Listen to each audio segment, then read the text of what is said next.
Here is a story that we bet you're going to be telling your friends about tomorrow. That is why it is tonight's breakout. Scientists have made a pretty startling discovery about DNA evidence, they say. It turns out that genetic fingerprints used to solve all those murders, crack all those cold cases, and free all those wrongly convicted suspects can be faked in a laboratory and even planted, theoretically, at a crime scene. CNN's Jim Clancy shows us how.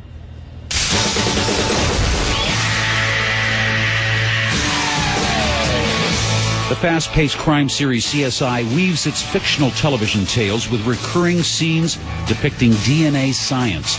The TV laboratory reinforces the notion once the DNA evidence is in, the crime is solved.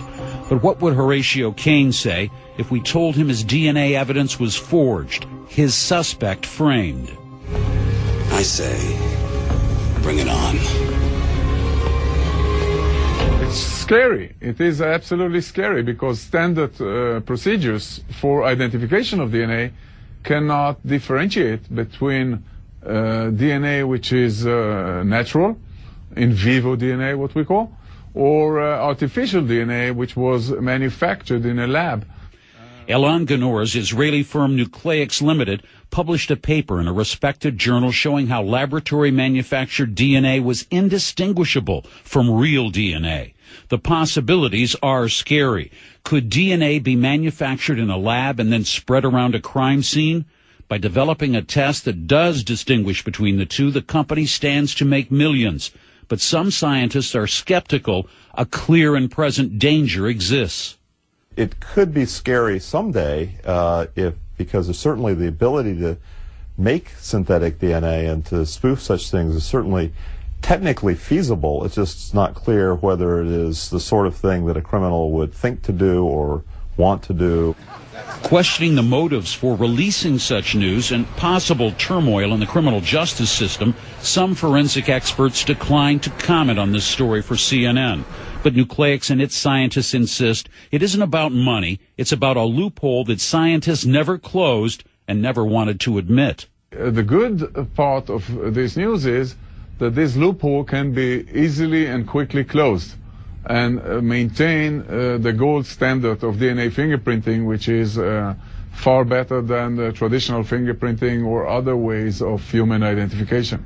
Geneticist George Church says after reading the study, he's convinced that laboratories are already equipped to even get around this new test or assay. Almost anything that you can imagine turning into an assay could be spoofed. To say one thing is much harder to spoof than another, I think, is a very premature conclusion.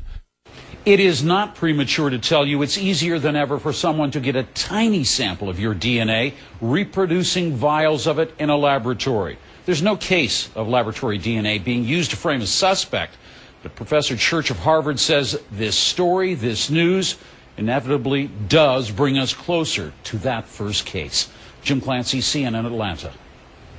So could this be a game changer for cops, prosecutors, even criminals? Defense attorney Michael Cardoza joining us from San Francisco tonight. He's also worked on the other side as a prosecutor. And, of course, back with me, senior legal analyst Jeff Toobin here in New York. Jeffrey, give me your take. Could this pose some real problems here? I'm not worried about it. DNA is still the gold standard. It is better than fingerprints. It's better than bite marks. It's better than hair and fiber. And the theoretical possibility that someone might be able to fabricate DNA in a laboratory, remember, you can always plant evidence. Anybody who read Scott Turow's Presumed Innocent or saw the movie knows that you can plant evidence at a crime scene. That hasn't changed. But the scientific basis for DNA is exquisitely refined, and this theoretical possibility I don't think is much of a worry. Michael, though, I know you're a little bit more concerned about what this could mean, how it could impact investigations. Well, as a criminal defense attorney now, I sort of like it. It opens up an entire avenue of cross-examination that was never there before. Can you imagine their expert, the prosecutor's expert on the stand? We will now be able to ask them. It's possible to fabricate DNA. The marketing that's going on here by this company, though, I think is fabulous because they're saying, look, here's how you fabricate DNA, and oh, by the way, we have the product that will show the difference between a true DNA and a fabricated DNA. So this won't be accepted right away, but it will give a lot of defense attorneys something to talk about in court. It will make prosecutors work a lot harder. It might make our job a tiny bit easier right now. Well, you make two interesting points I want to follow up on, Michael. First of all, why wouldn't it happen right away? I mean, why wouldn't, theoretically, a defense attorney start raising this before a jury soon?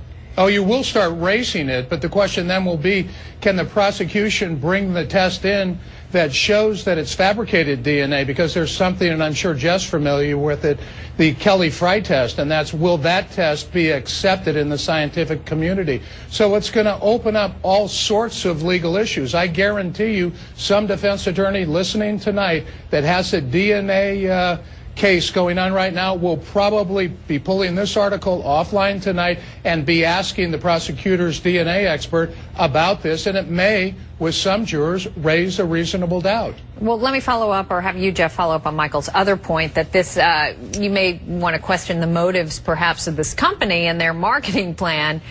Is that maybe what's behind this, them trying to promote this idea for their own business? I don't think there's any doubt that that's why they did this, is to promote this product that supposedly can tell the difference.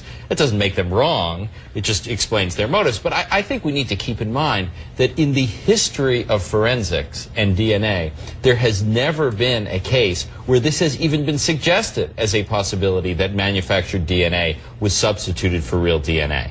So, you know, that is a pretty good record, so that, you know, sure, defense attorneys should use it in cross-examination and try to raise a doubt, but how much doubt will it really raise? Well, it'll be interesting. It'll be interesting, perhaps, Michael, to see who the first defense attorney is who tries this. Fair enough? Probably someone in trial right now. I think Michael's absolutely right about that. A scientific breakthrough means it could soon be possible to engineer a crime scene. Researchers in Israel have managed to duplicate DNA evidence, which until now has always undermined any alibi. And for more on the implications of fabricating gene identities, let's join RT's Priya Sridhar in our Washington studio. So what more can you tell us, Priya? Thanks. Well, recently Israeli scientists have discovered that it's possible to fabricate certain types of DNA from blood or saliva samples.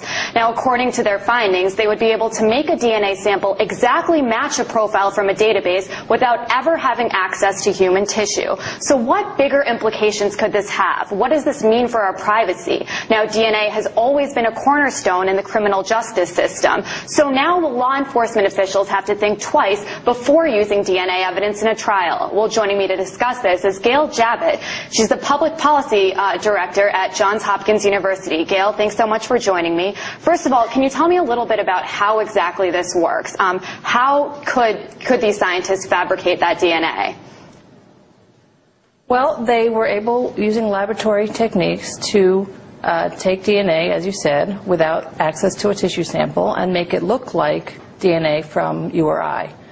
Using various complicated techniques. And where exactly could they get this DNA from to fabricate it? A variety of places, such as DNA stored by law enforcement. When they take DNA from a suspect, they store it in a database. And would it be possible for them to maybe take saliva samples from a cup that you leave in a restaurant and fabricate that? That is a possibility, yes. As this technology for DNA amplification, meaning making more and more copies of DNA, gets to be easier and less expensive, that is increasingly a possibility. And what exactly does this discovery mean? Should we be worried that if we put a cup down in a restaurant, someone can kind of steal our identity in some ways? Or? Well, that is a possibility. As we're sitting here, you and I are shedding DNA, and potentially somebody could come along and collect it if they knew how to do that. Some people consider that abandoned DNA, just like you throw the cup away and you don't want it anymore. I think that a lot of people would be worried about that, though, But, I mean, let me just go back, and I'm actually going to cover this coming up and play a clip of Obama talking to Walsh of America's Most Wanted and complimenting him on decades on air. They talked for 5 minutes about pedophiles, and everybody, 99% of the public, hate pedophiles. And then they just sandwich in everyone arrested, even for parking tickets. We want to take your DNA like England's done. Well, guess what? I have the New York Times admitting that They can fake DNA. And the police have been caught. Remember Frederick Whitehurst, FBI crime lab head, went public in 1996 saying that they were framing most people. So they're hyping how great this is, that they're going to have a DNA database now and get all these innocent people out of prison. But the truth is they want to set the precedent to use the DNA database they already have on everyone born in a hospital in the United States in the last 37 years, had your blood taken, and it was given to the Pentagon for a bioweapons program. Now, I've told you that for 14 years because it's public knowledge, and it's finally in the news. This is a criminal government. It's a violation of law what they do, but they do what they want. They put poison in your water when they want. They take your blood without a warrant when you're born. They have the laptops the schools give the kids nationwide, watching you at home. Here's the New York Times. Now, I knew this a decade ago because I have the documents, but here it is. New York Times, August 18, 2009. DNA evidence can be fabricated, scientists show. Of course it can. They're teaching you DNA is 100% when all over the nation, every major police department of record has been caught framing people. The Dallas Police Department was all over the news, pulling over thousands, throwing bags of chalk in their car, and then taking their car or taking their home. You got a lawless criminal government taking over. Does that mean your average cop's a crook? No. But are the cops corrupt in China, in North Korea? Were they corrupt under the Nazis? Were they corrupt in Soviet Russia? Yes. When you get a corrupt government, they put thugs in, kick out the good cops, and that process is happening right now. Nobody was supposed to figure out all of this. Remember what that paper says on the elitists, their paper, when it says our goal will be accomplished one drop at a time so as to never bring suspicion upon ourselves. This will also prevent them from seeing the changes as they occur. We will always stand above the relative field of their experience, for we know the secrets of the absolute. We will work together always and will remain bound by blood and secrecy. Death will come to he who speaks. We will keep their lifespan short and their minds weak while pretending to do the opposite. We will use our knowledge of science and technology in subtle ways so they will never see what is happening. We will use soft metals, aging accelerators, and sedatives in food and water, also in the air. They will be blanketed by poisons everywhere they turn. The soft metals will cause them to lose their minds. We will promise to find a cure from our many fronts, yet we will feed them more poison. The poison will be absorbed through their skin and mouths. They will destroy their minds and reproductive systems. From all this, the children will be born dead, and we will conceal this information. The poisons will be hidden in everything that surrounds them, in what they drink, eat, breathe, and wear. We must be ingenious in dispensing the poisons, for they can see far. We will teach them that the poisons are good, with fun images and musical tones. Those they look up to will help. We will enlist them to push our poisons. We will see our products being used in film and will grow accustomed to them and will never know their true effect. When they give birth, we will inject poisons into the blood of their children and convince them it's for their help. We will start early on. When their minds are young, we will target their children with what children love most, sweet things.